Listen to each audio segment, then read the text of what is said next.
Saya Dika sebagai pembicara pertama dari tim oposisi, dan saya akan memulai perdebatan saya dalam 3, 2, 1. Dua beban pembuktian yang telah disampaikan oleh tim pro. Pertama, mereka memvalidasi atas terjadinya glorifikasi terhadap tokoh penting karena dapat memunculkan framing buruk kepada salah satu kaum, di mana ini dapat dimanfaatkan atau dimarginalisasi untuk keuntungan salah satu pihak. Dan yang kedua, dorongan dari penggambaran yang muncul itu bisa menciptakan tensi tinggi yang membuat kondisi sosial dan ekonomi justru memburuk, sehingga terciptanya kebencian-kebencian yang merugikan suatu pihak yang telah tertulis dalam buku sejarah. Dimana sebelum kita menjawab, kita perlu mengidentifikasi terlebih dahulu mengapa buku sejarah menggunakan pendekatan top down. Pertama, di dalam status quo di mana negara pasca konflik baru saja ingin menulis sejarah atau catatan sejarah mereka, maka mereka perlu bukti secara objektif untuk kejadian yang sebenar-benarnya dan kepastian bahwa kejadian tersebut benar-benar terjadi. Kenapa? Karena sesuai dengan kaidah penulisan sejarah bahwa segala hal harus ditulis dengan objektif dan asli, sehingga pembaca dari generasi sekarang hingga ke generasi selanjutnya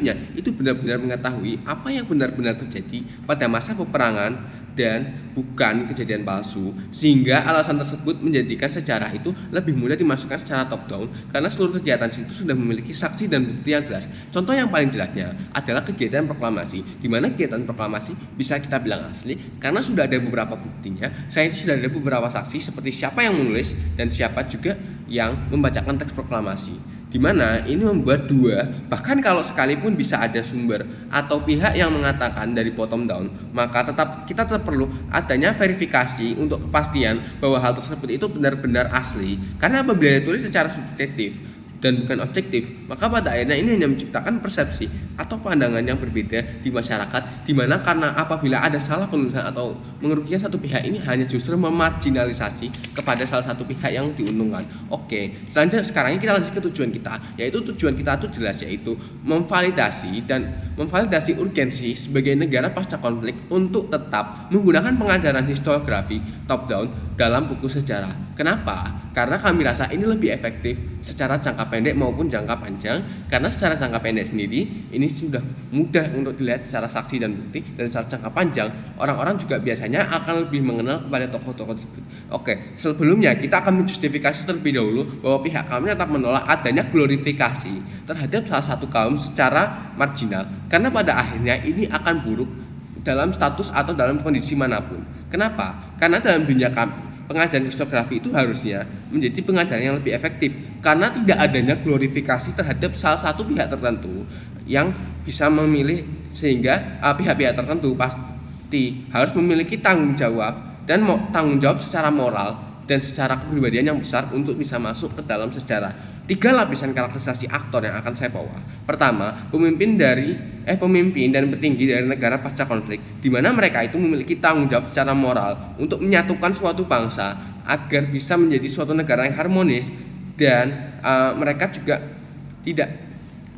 sendiri juga tidak semuanya berasal dari kalangan-kalangan eksklusif atau kaya. Dan yang kedua, masyarakat kecil yang bisa dibilang ikut perang, di mana mereka itu terdiri dari etnis dan ras yang berbeda, sehingga mereka memiliki latar belakang atau awal kehidupan yang sangat berbeda. Dan yang ketiga itu generasi selanjutnya yang akan mempelajari sejarah atau peristiwa masa lampau, sehingga mereka pasti akan menganalisis dan memahami cara kerja seorang diri dari buku yang mereka baca seperti buku sejarah dan semacamnya. Sebelumnya kita ingin mempreemptif bahwa tadi oposisi mengatakan bahwa pendekatan secara masyarakat pendek itu lebih dekat karena mereka lebih dekat cara kita. Tetapi kami rasa tidak. Kenapa? Karena dalam pemimpin suatu negara dan petinggi itu juga tidak semuanya lahir dari orang kaya, tetapi juga ada yang lahir dari keluarga sederhana. Contoh paling gampangnya sendiri adalah Soekarno. Soekarno juga lahir dari keluarga sederhana, sehingga kita juga bisa merasakan kedekatan emosional secara sama antara diri kita dan Soekarno, meskipun pada akhirnya itu berbeda. Kenapa? Karena yang berbeda itu bukan latar belakangnya, tetapi cara kita untuk bisa mengikuti jejak mereka. Oke, 2 argumen yang akan saya bawakan pada perdebatan kali ini. Pertama, bagaimana metode ini bisa menghasilkan identitas yang jelas sehingga menghilangkan krisis moral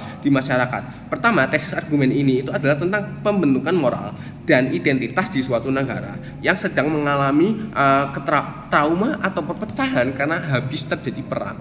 Di mana ini bisa kita untuk menjawab urgensi krisis perang atau krisis identitas itu, kita perlu adanya kepentingan untuk membuat pembangunan negara untuk bagi negara untuk membangun dasar-dasar negara, dimana contoh yang paling gampangnya sendiri, karena secara konteks mereka itu masih mengalami trauma atas kejadian perang dan semacamnya, maka masyarakat masih memiliki ketakutan untuk kehilangan salah satu rekan maupun orang lain, dan pemerintah sendiri tidak stabil karena mereka itu baru aja goyah karena adanya perang. Sehingga metode historiografi top down itu menjadi hal yang sangat penting karena bisa membantu menyeimbangkan pemerintahan dan memberikan identitas ke rakyat, sehingga bisa membuat masyarakat itu akan berpandangan, oh ternyata negaraku ini memiliki dasar-dasar negara ini, dan negaraku sendiri juga berpatuh pada aturan ini. Contoh paling gampang Indonesia. Kenapa? Karena pada saat pembentukan Indonesia sendiri masih krisis moral dan identitas, maka terbentuknya seperti Piagam Jakarta, Pancasila dan semacamnya itu dibentuk untuk membentuk identitas dan moral bagi warga-warga dan rakyat-rakyat Indonesia, sehingga mereka memiliki panduan untuk seperti apa mereka ke masa depan, sehingga masyarakat sendiri tidak bingung, oh aku ingin jadi apa. Tidak, mereka sudah tahu, oh ternyata apa hal dasar yang sudah aku wajib miliki dan hal dasar yang wajib ku ikuti sebagai seseorang yang lahir di Indonesia. Sehingga ini menghasilkan keuntungan karena masyarakat itu akan lebih stabil dan mencegah terjadinya kericuhan lain atau perang saudara yang akan ada di masa mendatang. Dan bahkan kalau dampak terburuknya kasus ini seperti dikatakan tim Pro, yaitu terjadinya tensi antara masyarakat, tapi kami rasa ini nggak eksklusif ke pihak kami. Kenapa? Karena apabila dilakukan komparasi, dunia pro itu juga nge-highlight kehidupan dan proses mereka, tetapi nanti kalau ternyata ada yang mati kan sama aja. Misalnya kayak mereka ngomong pada perjalanan Napoleon itu nanti akan ada kaum-kaum yang mati. Nah, apakah kaum yang mati itu keluarganya akan terima? Tentu tidak. Bisa saja mereka justru malah membenci lagi kepada pemerintahan mereka, sehingga menjadikan untuk awal-awal dari pemberontakan. Dan argumen yang kedua yaitu bagaimana kita bisa memitigasi terjadinya kebencian dan perang penting dengan penulisan ini. Dimana tesis argumennya itu adalah karena kebencian itu awalnya bisa dimulai dari skala kecil, maka apabila urgensi atau kebencian ini diteruskan, maka kebencian kecil ini bisa justru malah menjadi kebencian yang lebih besar lagi.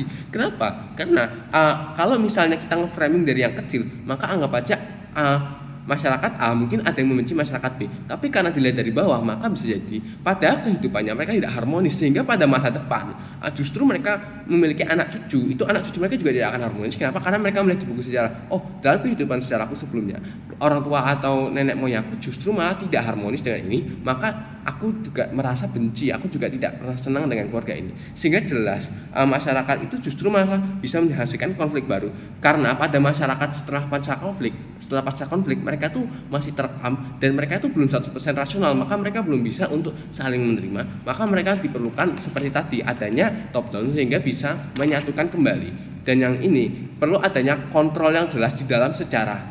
Karena kontrol yang jelas dalam sejarah seperti top down itu, maka bisa menghasilkan masyarakat yang lebih baik dan bangga menjadi oposisi. Terima kasih.